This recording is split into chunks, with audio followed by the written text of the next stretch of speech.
Temos cantina hoje. O menu é estrogonofe de frango com arroz e batata palha e mousse de limão de sobremesa. Então, você já garante todo o seu almoço aqui. Amém, irmãos? Obrigada. Deus abençoe.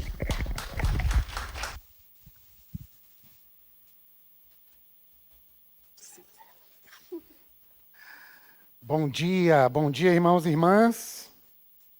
Graça e paz ao seu coração. Bem-vindo, bem-vinda. Deus abençoe o nosso coração. É bom estar de volta depois de um tempo de férias. Eu sempre repito que melhor do que ter a oportunidade de ir é ter para quem voltar. Então é bom reencontrá-los, reencontrá-las. Gratidão ao meu pastor Silas por esse tempo aí de cuidado, todo o presbitério, toda a liderança da igreja. Deus nos abençoe nesse novo semestre, nessa nova estação e nesse tempo aí que antecede a nossa mudança. Deus abençoe sua vida. Quero compartilhar a palavra de Deus ao seu coração, meu irmão, minha irmã. Livro de Neemias, lá no Antigo Testamento, capítulo 1. Leio na nova versão transformadora. E eu daria como tema para a nossa conversa uma pergunta. De que lado você está? De que lado você está? Neemias significa consolo do Senhor. Consolo do Senhor. E aí eu fiquei pensando se você está do lado daqueles que hoje pela manhã precisam ser consolados. Ou se você está num outro lugar mais privilegiado e então você pode ser um consolo para alguém. De que lado você está? O lado de quem precisa de consolo, cuidado, abraço, afeto, generosidade. Ou do outro lado, assim, com as consolações que eu já fui consolado, então eu posso consolar alguém. Eu estou mencionando 2 Coríntios 1, verso 3, né? Bendito seja o Deus e Pai de nosso Senhor e Salvador Jesus Cristo, o Pai, o Deus de toda consolação. Ele nos consola nos nossos momentos de aflição, de adversidade, para que possamos ser instrumentos de consolação para outros que, porventura, estejam enfrentando momentos difíceis. E eu encontrei isso aqui no texto de Neemias, e eu leio a parte A do verso 1. Olha que interessante.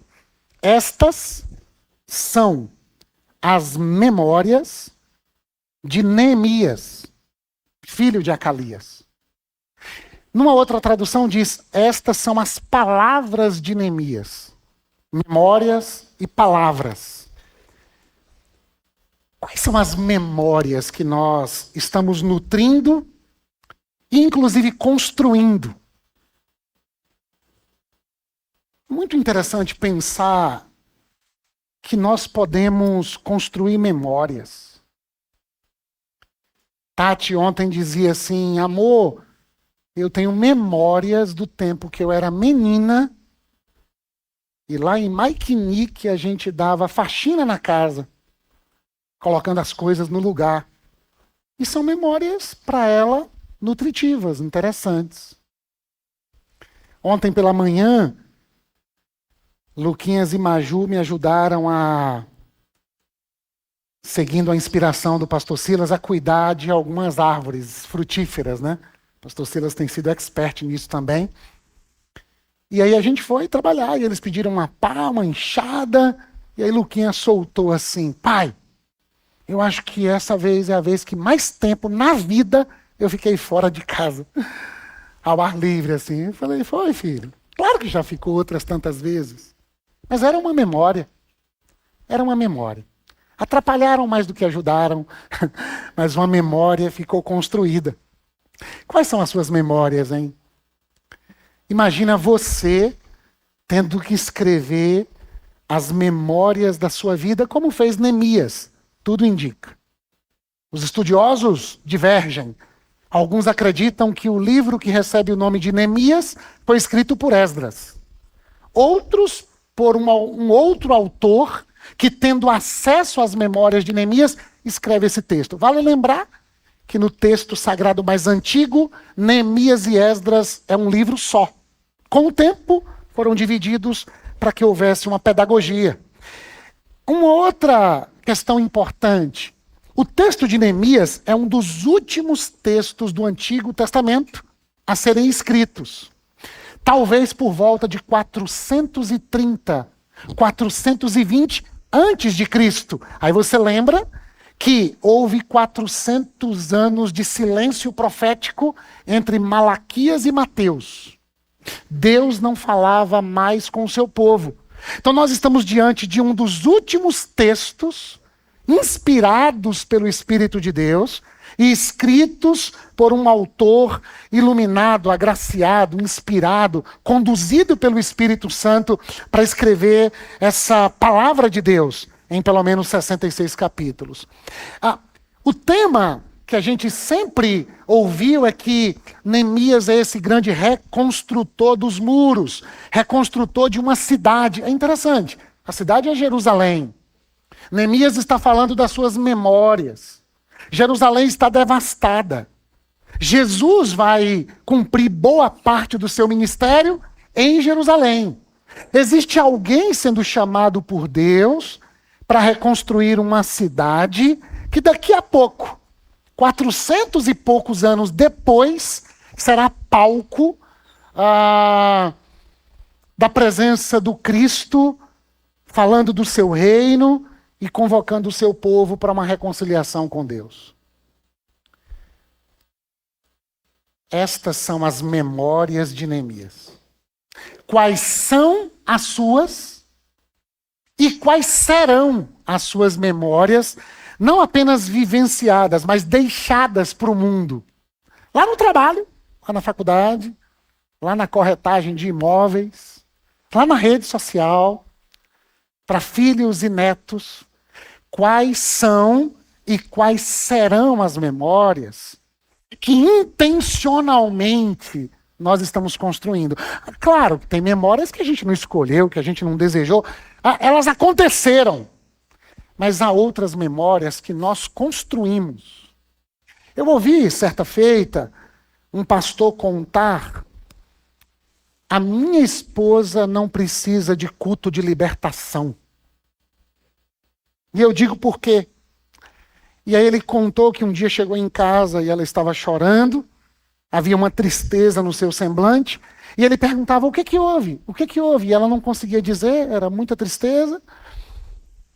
E ele começou a beijar cada lágrima que descia do olhar da sua amada esposa. E minutos depois ela riu e ela disse: você me cura. E eu nunca vou esquecer como você, com um beijo, foi instrumento de cura e de libertação para mim. Que memória, hein? Só que existem outras memórias que não são tão legais. Maju, do nada, chegou para mim 5 anos, já fez 6, no período de férias.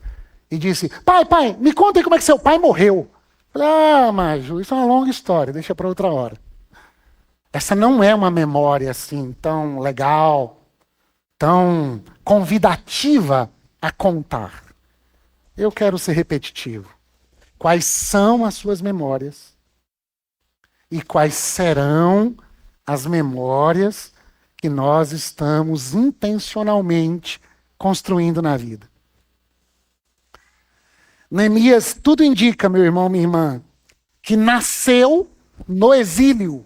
E você que está acompanhando a Copa do Mundo, por exemplo, sabe que algumas seleções têm todo o seu elenco nascido em um outro país. É chamada a Copa da Diáspora, da dispersão, por conta de perseguições políticas, religiosas, questões climáticas. Pessoas deixam o seu território e migram para um outro território na tentativa de fazer a vida funcionar, de fazer a vida acontecer. São pessoas que estão lidando com perseguição, com guerras, com dores, com sofrimentos, e elas precisam migrar. E está acontecendo exatamente isso. Esse período aqui, em que Neemias está relatando para nós, está lá no ano 460, mais ou menos, antes de Cristo. Ou seja, 2.400 e poucos anos atrás. Só que essa história começa muito antes.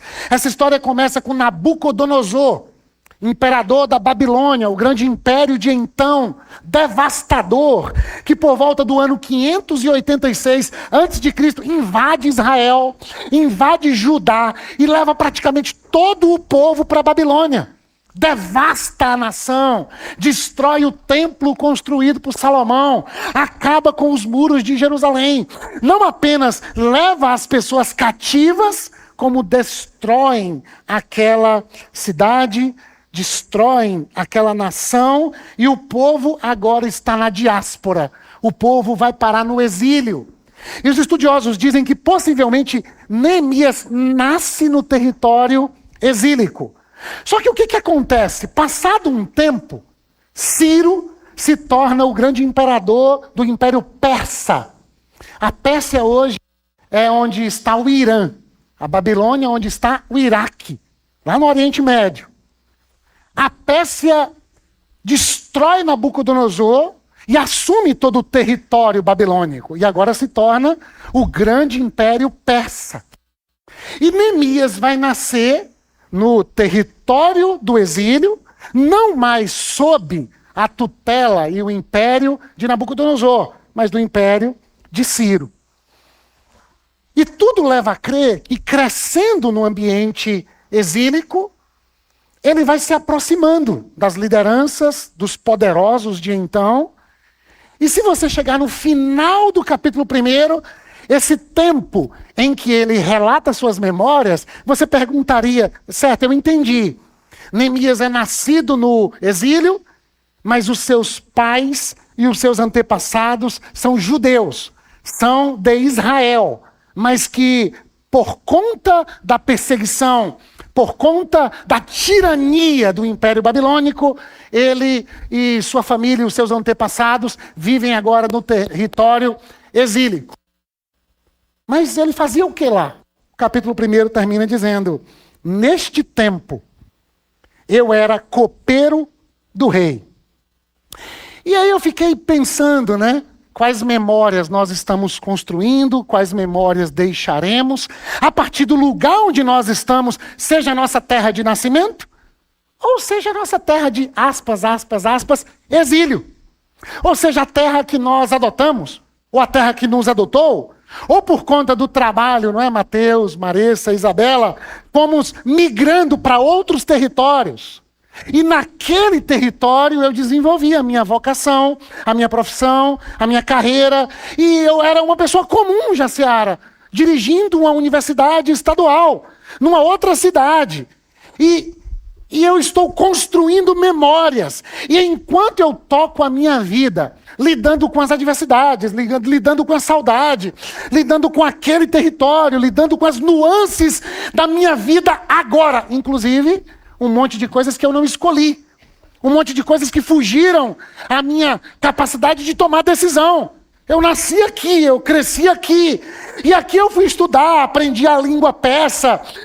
Tenho uma saudade das memórias do meu povo lá de Israel. Embora tudo indica que ele nunca havia visitado Jerusalém até esse momento. Eu estou construindo minha vida. Existe uma memória que me contaram, até porque a tradição de Israel é uma tradição oral. Os pais iam contando para os filhos as belezas de Deus e o quanto ele cuidou do povo enquanto esse povo peregrinava pelos desertos. E pensa num povo que sofreu, peregrinou, foi estrangeiro e sofreu muito até chegar na sua terra. Quando chega na terra, agora tem um monte de impérios, vizinhos e inimigos que querem tomar a nossa terra e às vezes nos tirar da nossa terra. Que drama que esse camarada está vivendo. E enquanto vive o drama, guarda memórias e as constrói. E num determinado momento decide escrevê-las. E ao escrevê-las, essas memórias chegam até nós. E eu te convido a continuar a leitura do verso 1. No mês de Quisleu, no 20º ano do reinado do rei Artaxerxes. Já é um imperador, um rei que sucede o grande Ciro II. Eu estava na fortaleza de Suzã. Isso aqui é interessante. De que lado você está? Em Jerusalém, detonada, precisando de socorro, ou numa fortaleza protegida, com um baita de um cargo, copeiro do rei, experimentava o vinho do rei para o rei não morrer envenenado, falava com o rei tete a tete, cargo de extrema confiança, mesmo não sendo daquela nacionalidade, mas tendo vivido ali, mesmo não tendo antecedentes de uma genealogia persa, ele se torna uma figura importante. E isso me leva a perguntar: qual é a tua profissão? Quais são as suas áreas de influência? Em que lugares você foi colocado por Deus? Em que lugar você desejou estar? Como foi que você foi parar aí? E esse lugar é um lugar de privilégio ou é um lugar de vulnerabilidade? Nesse exato momento da sua vida, se você pudesse votar assim: eu estou no lugar de privilégio. Ou, não, eu estou no lugar de extrema vulnerabilidade. Neemias está no lugar de privilégio. Parece que ele mesmo está escrevendo e criando um paradoxo. O meu povo está em Jerusalém destruída. Eu estou na fortaleza de Suzã. Discernir em que lugar existencial eu estou me faz descobrir se eu sou aquele que consola ou se eu sou aquele que precisa ser consolado. Se você está no lugar de privilégio e não consola, alguém vai ficar numa vulnerabilidade ainda maior. Se você está no lugar da vulnerabilidade, pedindo a Deus socorro, misericórdia, o meu mundo caiu, as minhas portas desabaram, eu estou inseguro, insegura, eu preciso de consolo. Tudo que a gente quer e deseja é que Deus desperte alguém para ser uma resposta para nós. Por isso que quem recebe consolo se torna um consolador, ou pelo menos deveria, que abençoa muito. Alguém que acolhe uma outra pessoa tendo passado pelo mesmo chão que aquela pessoa agora está. Alguém que viveu um luto abraçando quem está enlutado. Alguém que um dia esteve desempregado e estava faltando a provisão diária, mas de algum modo experimentou uma graça, um milagre, uma provisão, e agora acolhe quem está nesse lugar e diz: eu quero te ajudar de algum modo, quero te contar como foi para mim, quero te acolher, porque eu imagino, e talvez eu até saiba um pouco do que é estar nesse lugar. Alguém que enfrentou um câncer, uma enfermidade, e de algum modo superou ou ainda enfrenta corajosamente, acolhendo alguém que passa por uma situação como essa. Alguém que está vivendo o luto de um relacionamento amoroso que partiu e podendo acolher alguém que está numa crise. Aqui tem um irmão que viveu um divórcio muito traumático. A esposa desejou dar fim ao casamento e ele diz: tudo que eu desejo é palestrar para casais. Até hoje ele é divorciado. E ele diz: eu tenho vontade de contar o que eu sofri dentro da relação, mas o quanto é difícil estar desse outro lado, divorciado e sonhando com uma família. De que lado você está, meu querido, minha querida? Na fortaleza de Suzã? Empregado, família estável, saúde legal, dinheirinho guardado na conta, atividade física em dia, triglicerídeo, colesterol, glicemia, tudo belezinha, doutor Jonathan. Ou do outro lado.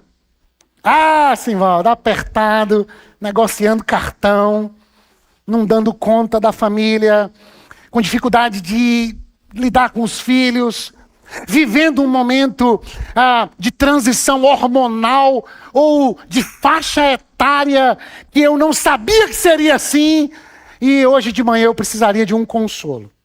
O texto continua. Hanani, um dos meus irmãos, tudo indica que um irmão consanguíneo, veio me visitar.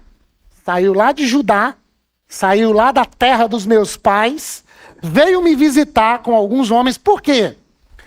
Porque quando o Império Persa vence os babilônicos e toma conta do império, o imperador permitiu que os judeus voltassem para casa. Na sua grande maioria, os judeus voltam para sua terra. E eu te convido aqui ao Salmo 137, porque o salmista vai nos ajudar a entender o que está acontecendo. Leia comigo no telão. NVT, junto aos rios da Babilônia, quando o povo estava no exílio, sentamos e choramos ao nos lembrarmos de Sião, saudade de uma terra. Pusemos de lado nossas harpas, ou seja, paramos de cantar. Findou-se a poesia, acabaram os sonhos. Deixamos de fazer cultura. Um povo sem esperança, sem terra, sem senso de pertencimento, faltando brilho nos olhos, faltando aquela música que emana de um coração contente. Penduramos nos galhos dos salgueiros. Os que nos levaram cativos queriam que cantássemos. Coisa doida. Nossos opressores exigiam uma canção alegre. Interessante, né? Quem está precisando de consolo, escutando um discurso assim, levanta a cabeça, dá a volta por cima, coloca um sorriso no rosto, joga o cabelo, bota a maquiagem, coloca um batom, distribui currículo. E quem está nesse lugar de dor diz, eu não estou dando conta de me alimentar. E você está dizendo para eu cantar canções alegres? Por isso que conselho, às vezes, pode ser um pouco violento.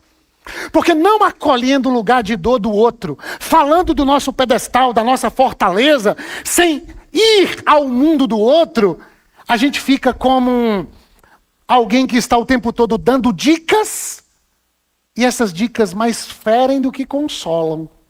Os opressores nos obrigam a cantar.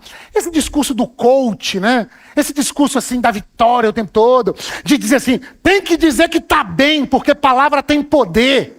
E aí a gente nunca é verdadeiro, integral, legítimo, porque estamos o tempo todo interpretando um personagem em nome de transparecer para o mundo que a gente dá conta da vida.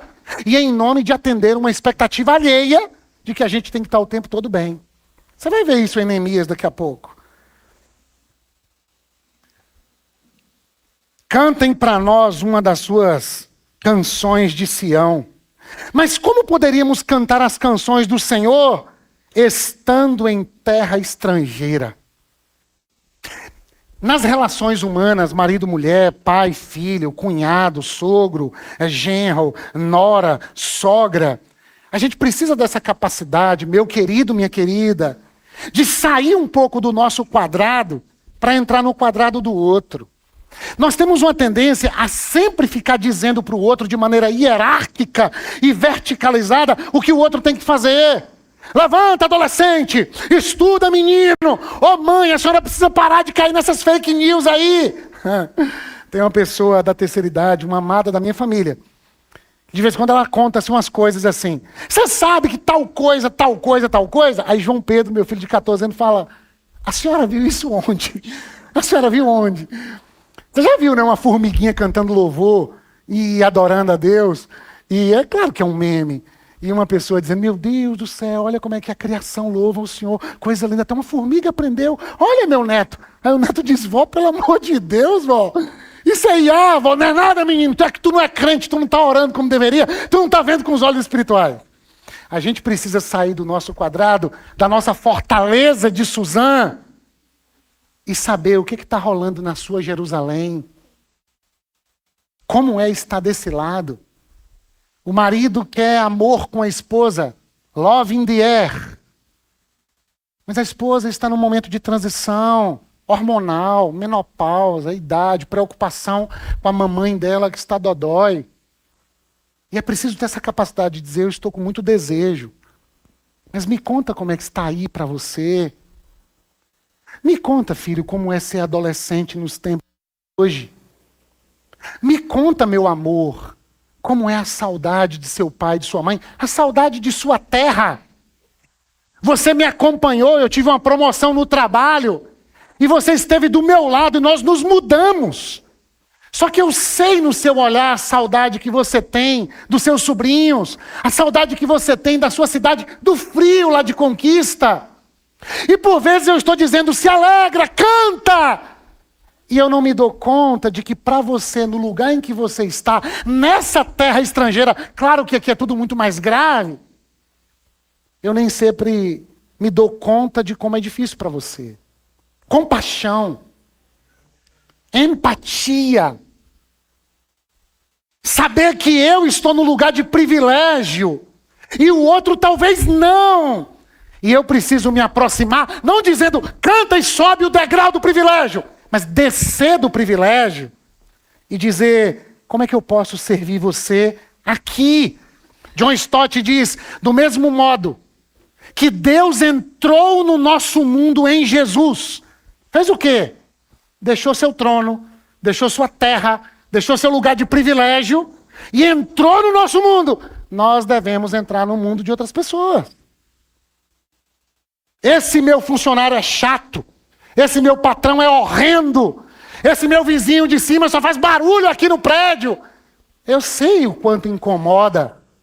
E é difícil cantar diante de realidades que incomodam, que nos machucam. Mas ter a capacidade de transitar em outros mundos e não fazer leituras apenas do nosso lugar de privilégio. Assim, com todo carinho, todos nós estamos em lugares de privilégio, embora todos nós carregamos Jerusaléns detonadas dentro da gente. Mas uma pesquisa feita pelo Vox Populi diz que se o mundo fosse uma ilha de 100 pessoas, só uma teria computador. Só uma teria acesso ao ensino universitário. Só uma pessoa teria uma casa própria e um lugar para morar. Estamos num lugar de privilégio, minha gente. E estando nesse lugar, como é que a gente consola? Só que ao mesmo tempo, Simvaldo, há um lugar de necessidade que eu também estou.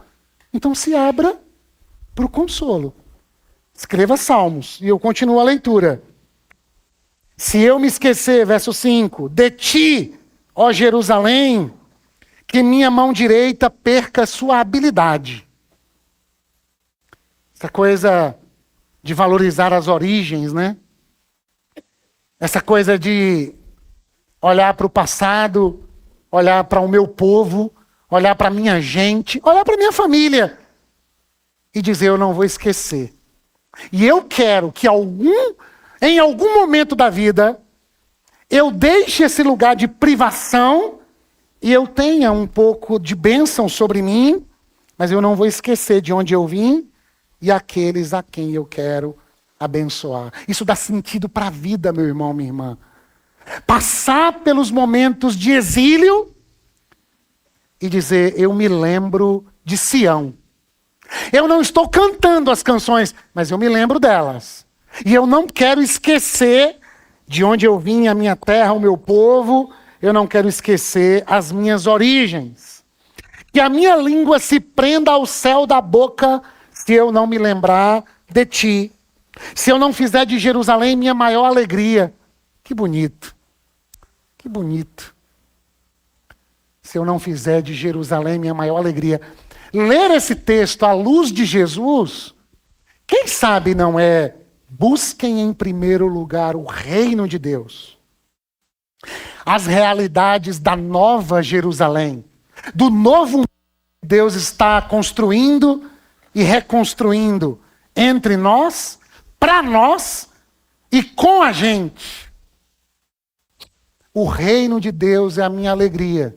A vontade de Deus é o meu alimento, como disse Jesus.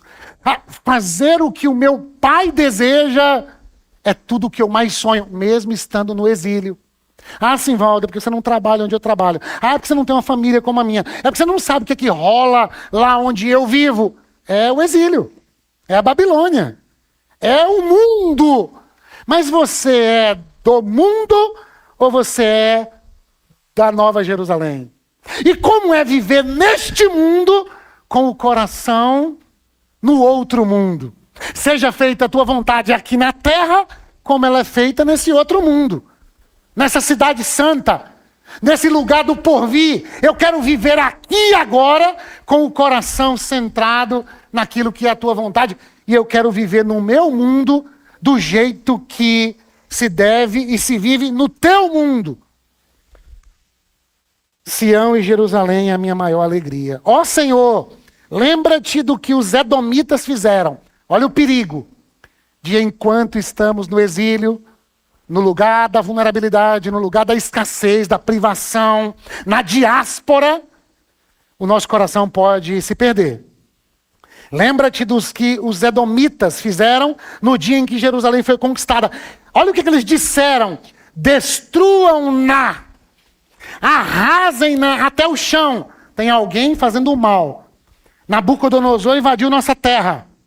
E o pessoal de Edom está torcendo contra nós. Não sei se você hoje vai torcer para a Espanha ou para a Argentina. Meu filho foi com um casaco da Argentina para a escola, sofreu um bullying danado. Então, assim, não sei, né? Imagina o Brasil perdendo e espanhóis ou argentinos dizendo, ainda é pouco, merecia era outro 7-1. É difícil olhar para quem desdenha da nossa derrota. No dia da demissão, sair pegando as coisinhas da sala e alguém que foi, de algum modo, alguém que arquitetou um mal contra você, dando uma risadinha de canto. Vai com Deus, amiga. Por dentro, tá dizendo, já vai tarde, infeliz, né? Por dentro a pessoa está dizendo assim. É mais ou menos isso. Tem gente fazendo mal contra nós e tem gente desdenhando da gente. E a nossa espiritualidade pode ser usada de maneira equivocada. O que o salmista... E a gente tem uma tendência de ler os salmos achando assim, Salmo de Davi, Salmo de Moisés, Salmo de um dos autores bíblicos. Mas no estudo dos salmos, muitos deles não é de autoria de uma pessoa, Rosa. É uma canção de um povo que uma pessoa escreveu. Possivelmente esse salmo não é um salmo escrito por uma pessoa, mas é o sentimento de uma coletividade. Ao ponto da gente dizer, essa canção não é mais sua, essa canção é nossa.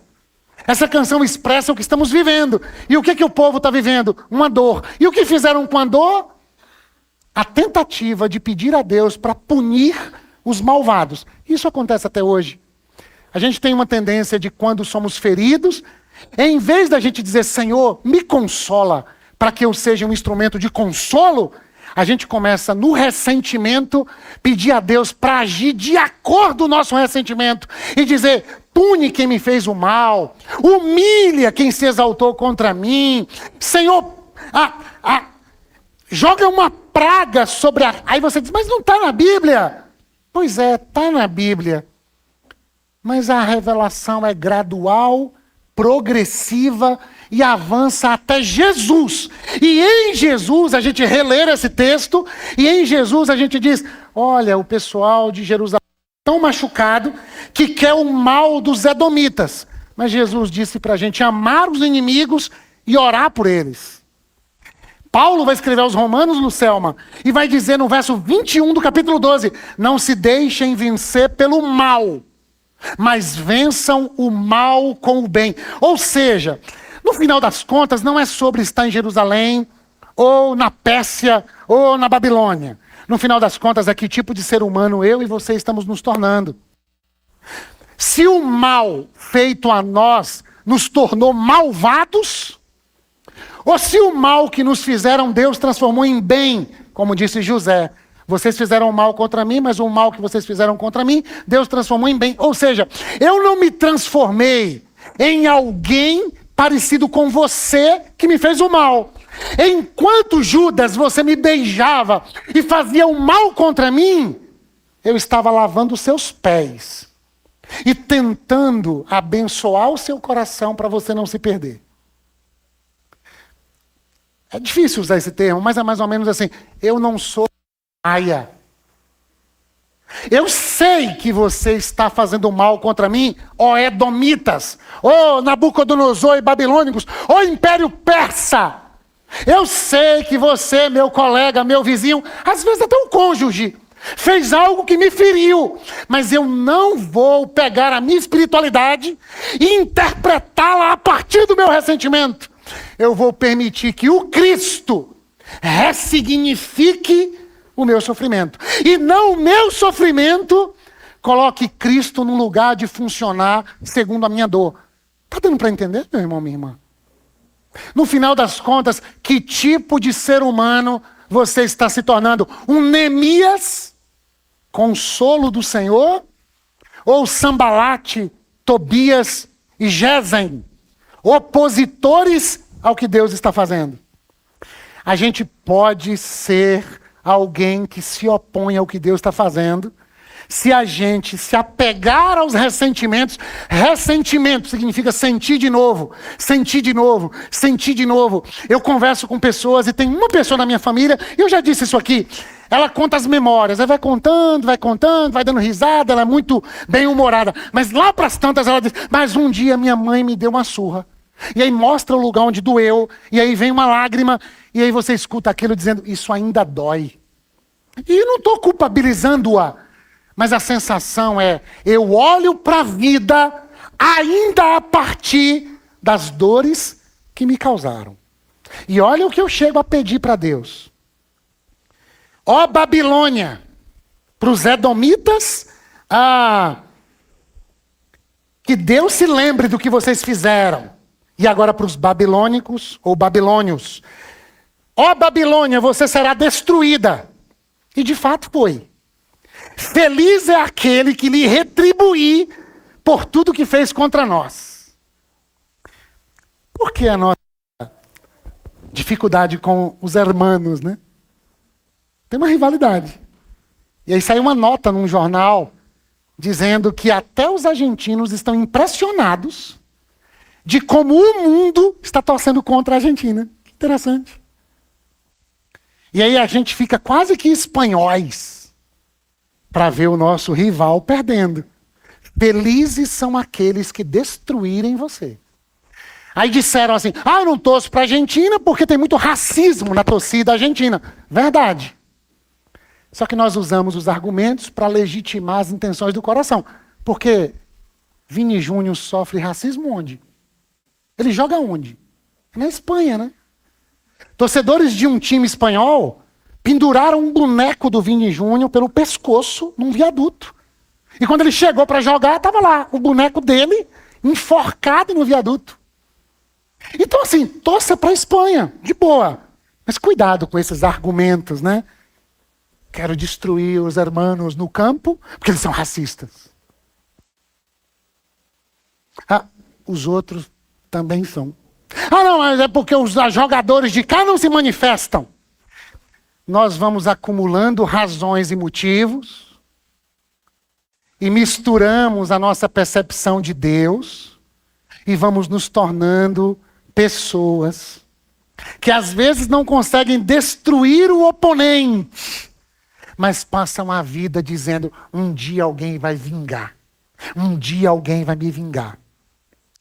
Pessoas que vivem uma dor numa relação amorosa. E eu acolho você, mas passar uma vida toda dizendo, você vai encontrar alguém que vai fazer pior que você. E fazer disso o motivo da vida. Ficar acompanhando através de uma conta fake da rede social o outro.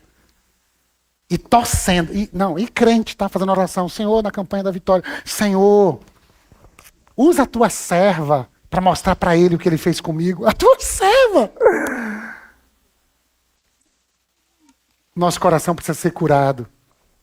O livro de Neemias não é escrito para a gente ter um coração vingativo e que passa a vida ressentindo, querendo que Deus vingue o que os babilônios e os persas fizeram. O livro de Neemias, Genivaldo, é escrito para que, a despeito do que fizeram com a minha terra, a despeito do que fizeram comigo, Deus me chamou de consolo dele para um povo.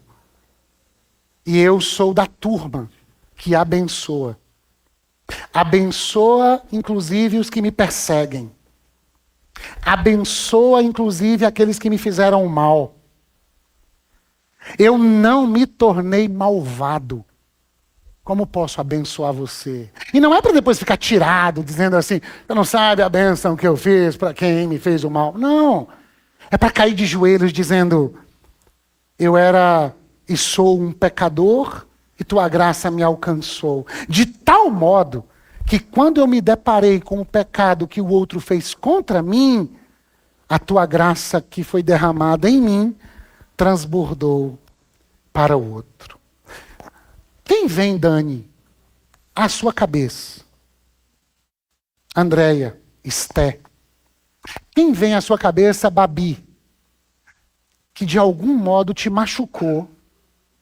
E hoje de manhã, o Senhor está acolhendo a sua dor, a sua vulnerabilidade, e dizendo, se eu te abençoar hoje, Alê, se eu tocar nesse lugar, Marildo, se eu segurar na sua mão, Maria, se eu ir nesse lugar, Rai, eu vou poder contar com você para ser um consolo, inclusive, para essa pessoa?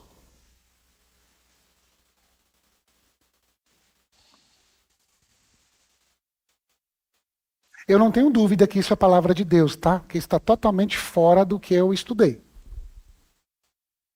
E eu me lembrei daquele homem barbudo, que se você der um Google você vai achar, nos Estados Unidos, um julgamento, um serial killer no banco dos réus, psicopata, matou várias pessoas, e as famílias tiveram a oportunidade de falar com ele, as famílias vítimas, enlutadas.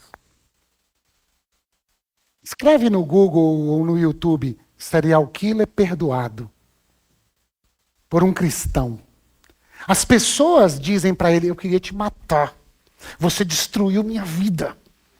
Elas iam ao microfone no meio do júri e diziam, se eu pudesse eu cortava você em picadinhos para você sentir tudo que você nos fez sentir. E ele assim, frio, né? Psicopata, desprovido de afetos. Aí sobe um senhor barbudo, com suspensóleo, chorando e diz assim, você tornou muito difícil a prática do que eu creio. Você tornou muito difícil praticar o perdão. Mas eu não te amaldiçoo e eu não desejo a você o que os demais desejaram. Eu te perdoo. Eu te abençoo. E o psicopata, desprovido de afetos e sentimentos, chora. Eis o evangelho de nosso Senhor e Salvador Jesus Cristo. Perdão. Perdoa as nossas dívidas. Assim como nós temos perdoado. Por que, Senhor? Porque eu quero abençoar o transgressor e trazê-lo para a luz. Mas eu também quero abençoar você. Porque ficar carregando essa morte, essa dor, essa mágoa, esse ressentimento, destrói você. Vai roubando a vida. Vai fazendo você pendurar a harpa. Vai fazendo você abandonar a canção. Um coração de menino que perdoa, que abençoa e que não repete o Salmo 137, especialmente no seu último verso. Ó Babilônia, você será destruída. Feliz é aquele que lhe retribuir por tudo que fez contra nós. Agora vai ficar sério. Feliz aquele que pegar suas crianças e as esmagar contra a rocha.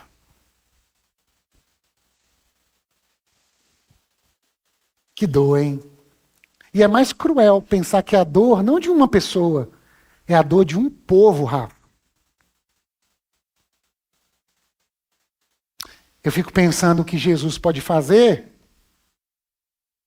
e a gente fazer uma outra oração por causa de Jesus, dizendo como é que a gente pode abençoar as crianças daqueles que nos fizeram o mal.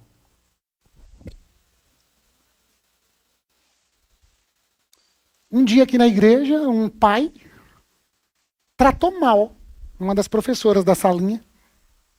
Foi indelicado.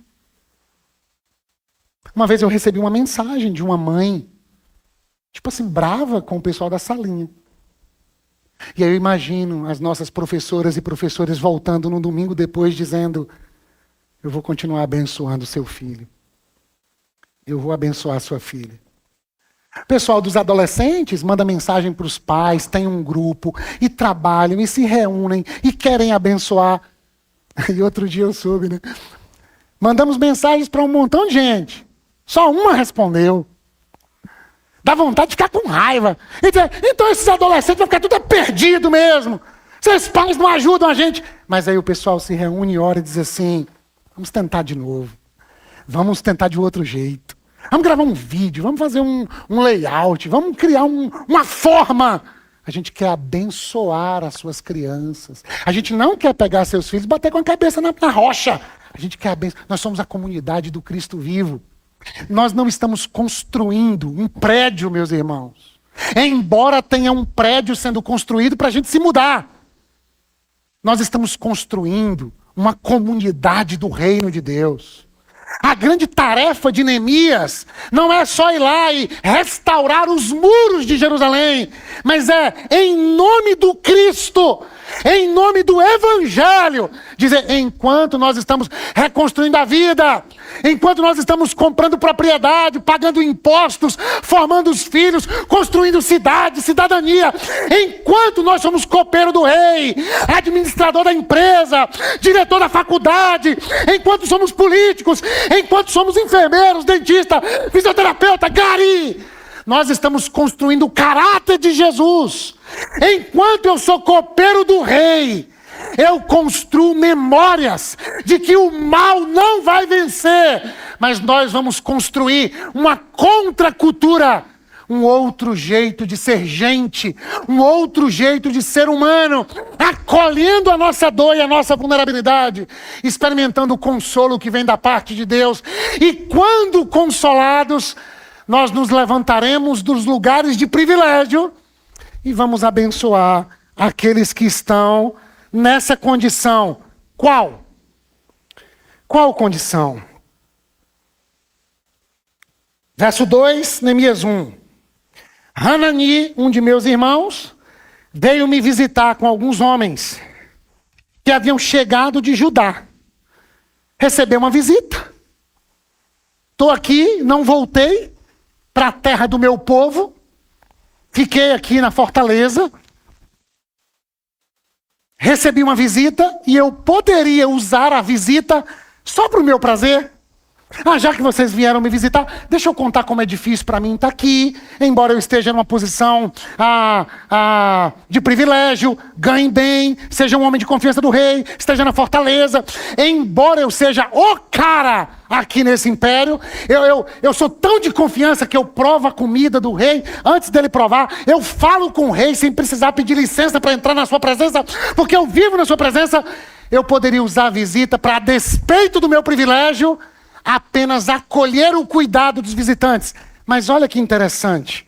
Eu perguntei-lhes a respeito dos judeus que haviam regressado do cativeiro e da situação em Jerusalém. Eu não quero só falar sobre mim. Eu quero saber como estão os meus. Eu não quero só que você entre no meu mundo. Eu quero entrar no seu mundo. Como seria bonito se as nossas relações fossem construídas assim, falar e ouvir. Deixar alguém tocar na minha dor, acessar a sua dor. Chorar com quem chora, se alegrar com quem se alegra. Uma pedagogia da reciprocidade. Sim, você me perguntou como é que eu estou aqui até agora falando, mas me conta de você. Vocês vieram me visitar, eu não posso ir. Como é que estão os meus lá? Eu venho para o culto, liberdade religiosa, celebro com a minha comunidade, um louvor inspirador, uma palavra que consolou meu coração e me confrontou. Consolo e confronto. A pergunta é, e aqueles que não estão aqui? E aqueles que não têm esse privilégio?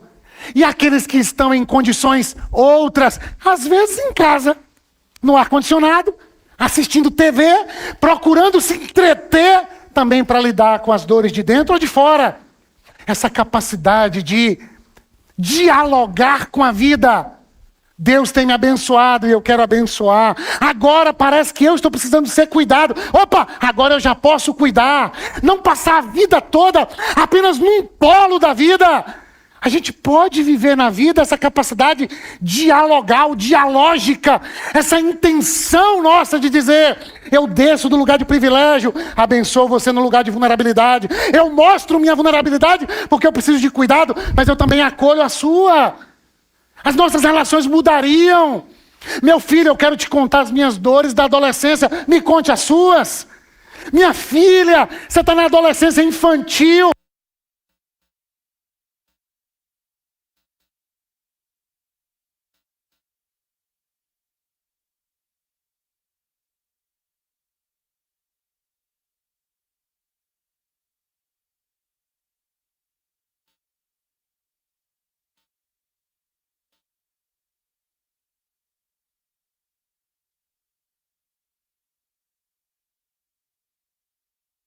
Preparado? Tudo bem com você? Como vai você? Quando a pessoa pensa em responder, a gente já está longe. Porque é proforme, né? Como vai, meu irmão? Ah, eu tô... A pessoa já foi. Aí a gente diz: tô bem. Tá tudo certo. Tudo jóia. Tudo certinho. Tá não. Vocês me visitaram e me abençoaram. Posso visitar vocês? E eles responderam: as coisas não vão bem para os que regressaram à província de Judá. Voltaram para a terra, né? Mas estão passando por dificuldades e humilhações. Eu estou na fortaleza de Suzã. Eles estão humilhados, enfrentando dias difíceis. Por quê? O muro de Jerusalém foi derrubado e suas portas foram destruídas pelo fogo. Não há segurança, há vergonha. Quando ouvi isso, sentei-me e chorei durante alguns dias. Vai sublinhando os verbos. Lamentei, jejuei e orei ao Deus dos céus. Eu estou terminando, mas eu queria ajudar você a, tendo sido consolado, de que lado você está? Consolado ou precisando consolar?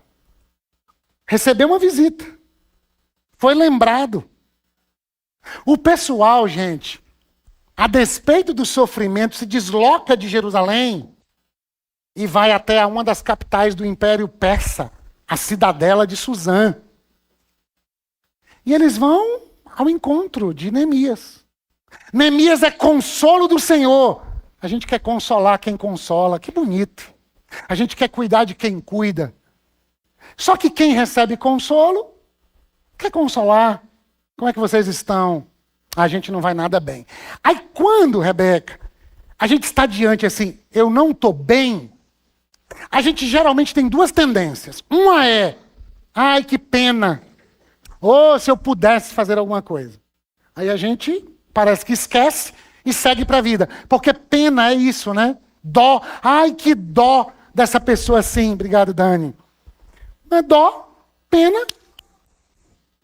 Mas a gente também tem uma outra tendência, que também é um tanto perniciosa, que é de precipitadamente tentar resolver, inclusive aquilo que a pessoa não pediu, Cris. Inclusive, aquilo que naquele momento não é o que o outro deseja. Uma tentativa bem intencionada de ajuda pode se tornar um grande problema. A esposa diz para o pastor: meu marido está assim, está assim, está assim. E aí o pastor precipitadamente mandou uma mensagem para o cara: preciso falar com você, as coisas aí não estão bem não, né? A irmã veio aqui no gabinete chorando. Aí piorou tudo. Porque a irmã disse: pastor, tudo que ele me pediu foi não conta para o danado do pastor. E aí piorou tudo. Sabe o que é bonito? É que antes de fazer um movimento, Neemias senta. Às vezes, diante de uma dor, a gente quer correr. O pai do filho pródigo correu. Há momentos que a gente corre. Em outros, a gente senta. Amor, descobrir algo sobre o nosso filho. Eu vou pegar esse menino.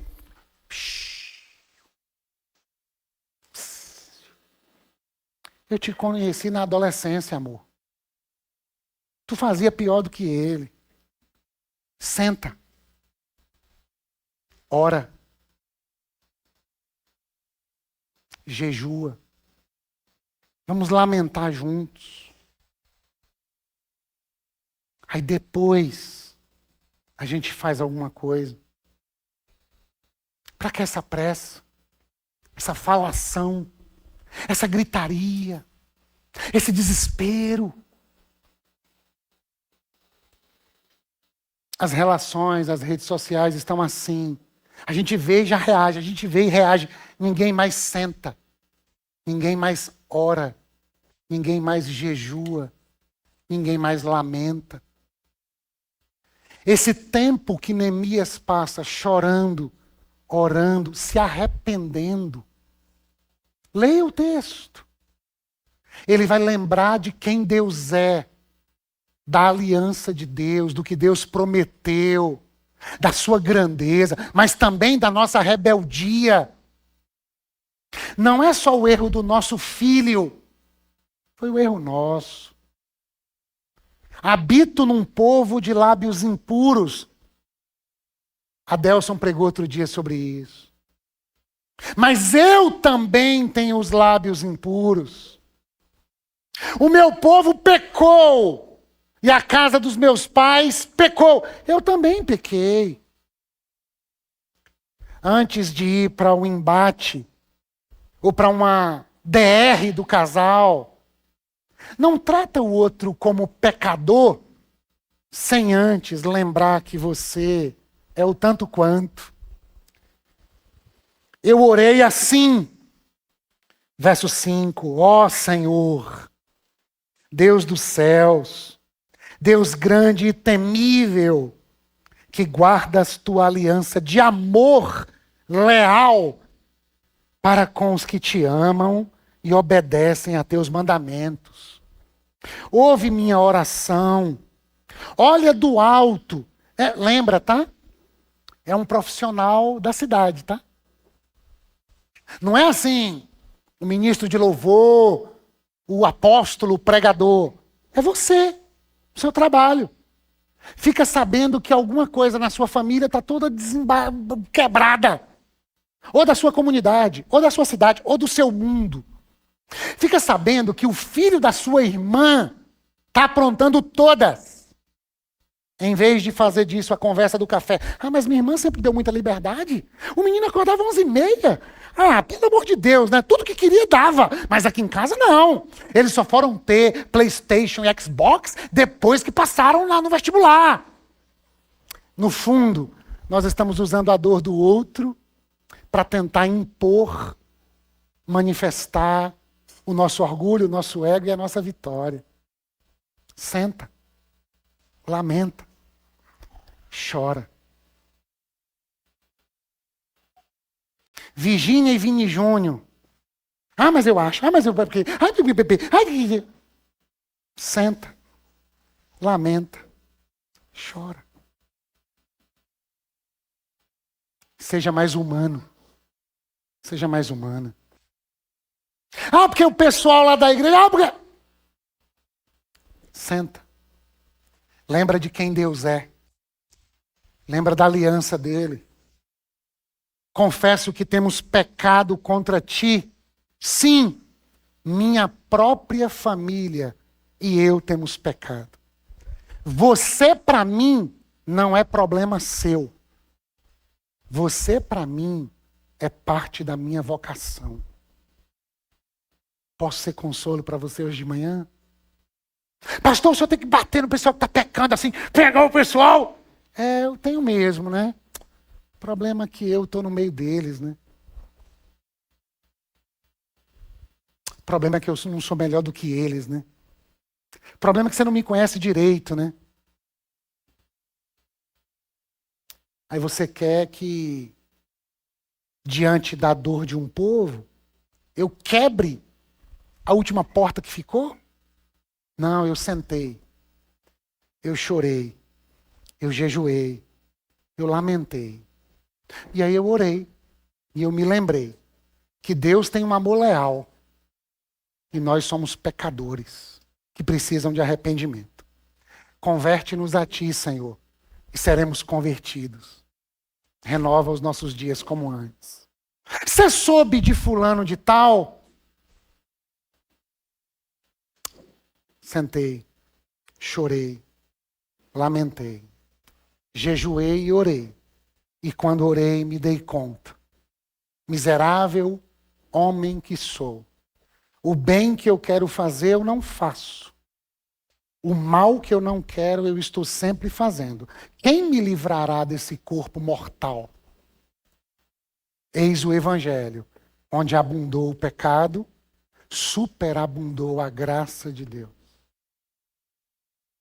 Todos pecaram e estão destituídos, estão fora da glória de Deus. Mas Deus prova o seu amor para conosco pelo fato de Cristo ter morrido por nós, sendo nós pecadores. Eis o Evangelho, meu irmão, minha irmã. Ele ora e 4 meses depois, Fernanda, ele vai conversar com o rei, eu preciso terminar, né? E continuar a noite. No mês de Nisan, era o mês de Quisleu, 4 meses depois, no 20º ano do reinado do rei Artaxerxes, eu estava servindo vinho ao rei. Ô, gente, me serviram um Nescau aqui. Obrigado, senhor. Obrigado, meus amores. Estava servindo vinho ao rei, cumprindo minha rotina, acordando cedo, batendo ponto, trabalhando. Tem que trabalhar, né? Tá tudo ruim lá, pastor, mas tem que trabalhar. É. Mas não faz de conta que não está acontecendo nada, não. Trabalha. Mas seja inteiro, seja de verdade. Sai dessa onda de que, principalmente os homens, tá? Julho é um mês da saúde mental dos homens. Que não falam das dores, que não expressam o que estão sentindo. Que no almoço lá do trabalho, a gente fala de futebol, a gente fala de política, a gente conta as piadinhas. A gente assiste rios da internet, dá risada, tá tudo certo. Mas de vez em quando a gente precisa estar diante do chefe, do colega, do patrão, assim. Nunca eu tinha estado triste em sua presença. Eu fazia tudo com excelência.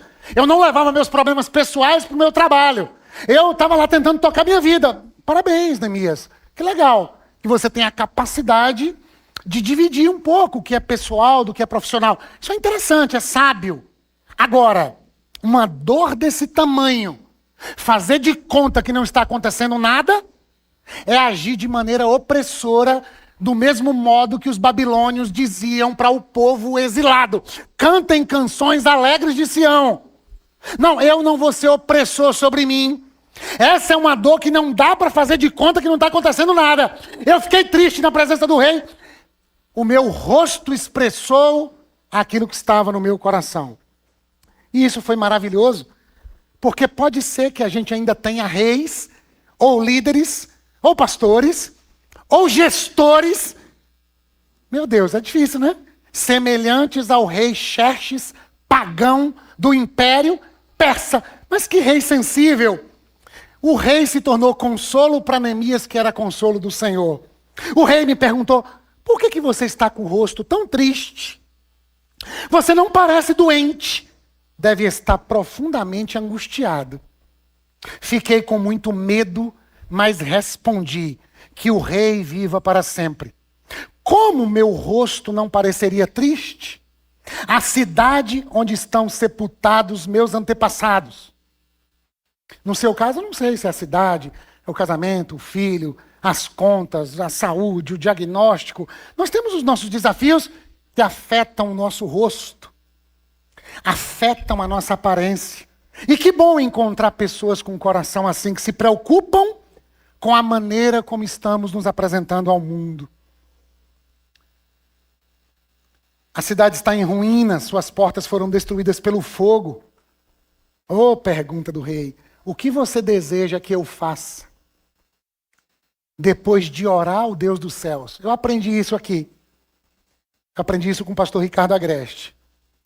Ele disse que nós temos uma vida de oração. Mas há momentos que a gente faz uma oração relâmpago. O rei perguntou, o que você quer que eu faça? Aí ele fez uma oração na hora. Senhor, me ajuda. Eu estou com medo. Como é que eu vou falar que meu povo está destruído se o Império Persa dominou meu povo? Como é que ele vai me liberar para ajustar a vida do meu povo e o meu povo pode ser rival deles? Como é que eu posso ajudar um hermano se eu sou um brasileiro? Vai ser complicado. Então me dá sabedoria. Tiago 1,5 diz que se você tiver falta de sabedoria, ore ao Pai que Ele te dá a sabedoria e não vai lançar o rosto. Ele vai te dar gratuitamente, deliberadamente. E aí ele responde para o rei com todo um plano que eu deixo para a noite. 4 meses, orando, lamentando, jejuando e planejando. Enquanto eu oro, eu planejo. Enquanto eu planejo, eu oro. E quando a oportunidade chega, está aqui. Tem um plano aqui. O senhor pode me dar carta, o senhor pode me liberar, o senhor está na presença da rainha aí. Quanto tempo você vai precisar? Eu vou precisar de tanto tempo. Eu vou precisar de cartas, eu vou precisar de madeira. Na saída do império tem a madeira aqui do Império Persa. Pode me dar madeira para eu terminar as portas da cidade, os últimos ajustes do templo e construir um lugar para eu ficar? O rei falou, está tudo liberado, está tudo liberado. Termino, meu irmão, minha irmã. De que lado você está? Você vai sair daqui hoje consolado com uma palavra que te lembra que Deus está agindo em meio a tudo para cuidar de você e para cuidar dos seus? Ou você vai sair daqui dizendo, não, isso aí já está muito claro para mim, Simvaldo. Se eu tivesse tempo, eu contaria tantas e tantas bênçãos que eu não daria conta de contá-las. Eu quero consolar e abençoar alguém. Senta, ora, jejua, faz um plano, escreve, coloca diante de Deus. Gasta 4 meses, se o tempo lhe permitir todo esse tempo, e vai abençoar alguém a despeito das condições nas quais você se encontra. Eu te conto só uma história que eu ouvi essa semana. Eu ouvi uma pessoa que abriu o coração comigo, e ela me autorizou a contar, de uma outra cidade, uma conversa online, vivendo uma tensão na vida profissional, Wagner. Pouca grana. Engraçado que ela celebrou o fato de, naquele dia, ter conseguido um dinheiro para fazer um mínimo cuidado estético. E ela disse, para uma mulher isso é muito importante, Simvaldo. Eu disse, obrigado por compartilhar. Aí ela disse, mas eu preciso te contar. Lembra que eu não estava indo para a minha comunidade de fé, tão desanimada? Mas eu servi num congresso que teve lá. Sexta-feira, de 7 da manhã às 7 da noite, na cantina. Falei, foi. Ela falou, foi, Simvaldo. Congresso para mais de 1.000 pessoas, gente do Brasil todo. O pessoal comeu, Simvaldo, comeu. Tinha uma pessoa do Belém do Pará que gostava do que a gente servia lá. Mas há uns dias atrás, eu me incomodei com uma coisa boba. A bandeja que a gente serve lá, ela vai com as coisinhas na embalagem. Só que as coisas na embalagenzinha de papel, se a pessoa comer e não usar bem a embalagem e devolver para a bandeja, fica em contato com a bandeja. E eu achei que poderia ter um papelzinho por baixo, assim, por cima da bandeja, para aumentar a higiene. Sou nutricionista, não atuo na área, mas usei um pouco do que eu sei para dar um toque. E aí o meu líder gostou. E aí eu falei, prepara a arte, que eu vou bancar as primeiras papeletas para proteger higienicamente o alimento da bandeja. E eu comprei, ficou linda. Aí eu falei, eu quero que você me mande essa arte. Ela me mandou a arte. E ela disse que todo mundo começou a elogiar, tá mais bonito. Tinha algumas informações. Tinha caça-palavras no papelzinho. E o pessoal ficava na cantina batendo papo e acessando o caça-palavras. Mas acabou. Aí ela falou, tô bem apertada. Você lembra que ela não estava podendo cuidar de um mínimo retoque estético. Mas eu vou comprar de novo. E aí, quando eu não puder, a igreja assume. E ela fez de novo. Chegou o congresso, ela trabalhou muito. Eles receberam um dos maiores pregadores do mundo, que inclusive eu mandei o sermão dele para o grupo da igreja. Andy Stanley, pastor de uma das igrejas mais influentes no mundo, que planta igreja no mundo todo. Diz que o lanche chegou para o pastor Andy Stanley e ele ficou impressionado com aquele papel, com aquela criatividade. Ele perguntou, "What you want to write on?"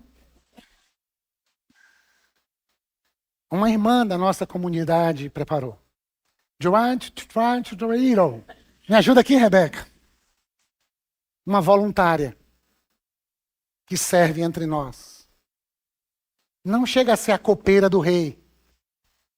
Apenas uma irmã recém-convertida, enfrentando momentos difíceis, que decidiu, de algum modo, abençoar e deixar o nosso serviço mais bonito. O pastor disse, eu quero um papel desse para levar para os Estados Unidos. Para quê? O que eu sei? Eu sei que a gente pode abençoar no lugar em que nós estamos. Mesmo pedindo o terapeuta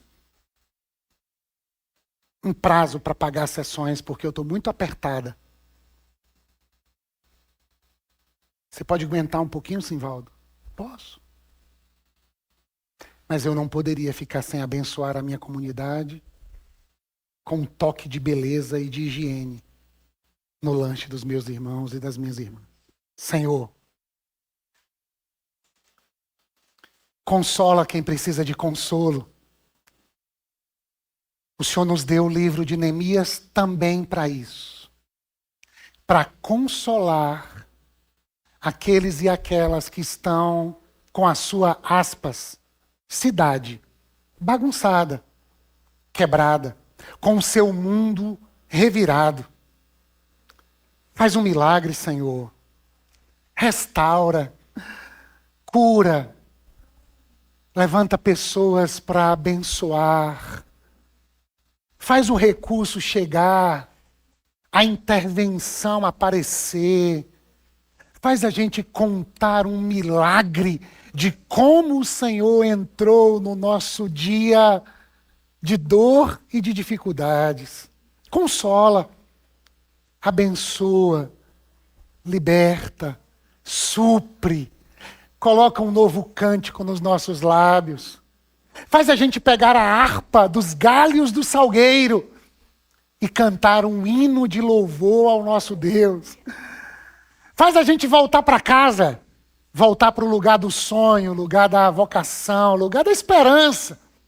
Faz da nossa casa um lugar com cara de reino de Deus, onde existe paz, justiça e alegria. Converte o coração do papai ao filho, o coração da filha ao coração de mamãe.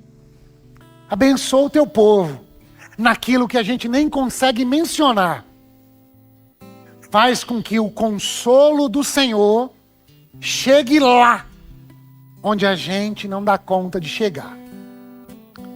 Mas eu te peço também, faz da gente Neemias, meu Pai. Quais são as habilidades, dons, talentos? Qual o lugar que o Senhor colocou a gente? Eis os copeiros do rei. Eis os funcionários públicos, profissional liberal, estudante universitário, aposentado, aposentada, síndico do prédio, vizinho lá no condomínio. Onde foi que o Senhor nos colocou e a gente nem sabe o porquê. Fato é, as notícias chegaram até nós, sem precipitação, sem correria, sem euforia desmedida. Mas hoje sentados, orando, lembrando da tua aliança, lembrando de quem o Senhor é e de o quão pecadores nós somos. Mas o Senhor repousou dentro de nós a beleza do Cristo. E mesmo sendo quem somos e apesar de nós, a gente pode ser um consolo teu. Obrigado pela minha irmã, que naquele lugar, sendo uma copeira de uma comunidade, pôde abençoar.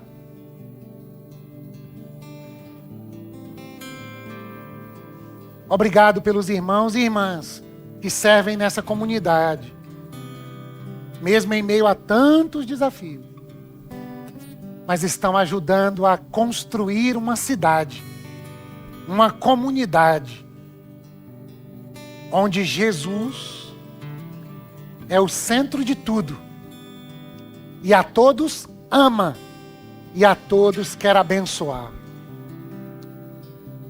Dá-nos a alegria de fazer parte da tua missão no mundo.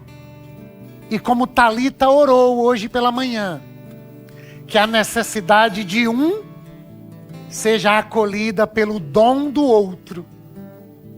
E assim sendo, que não haja nenhum e nenhuma necessitado e necessitada entre nós. Porque esta é a comunidade do consolo. Esta é a cidade do cuidado. E que Jesus seja tudo em todos. Que o amor de Deus, o nosso Pai, a graça de Jesus, o nosso Senhor, a comunhão e as consolações do Espírito de Deus sejam sobre você, sua casa, seu mundo, hoje e sempre. Amém, amém. Deus abençoe, meus amores, até a noite.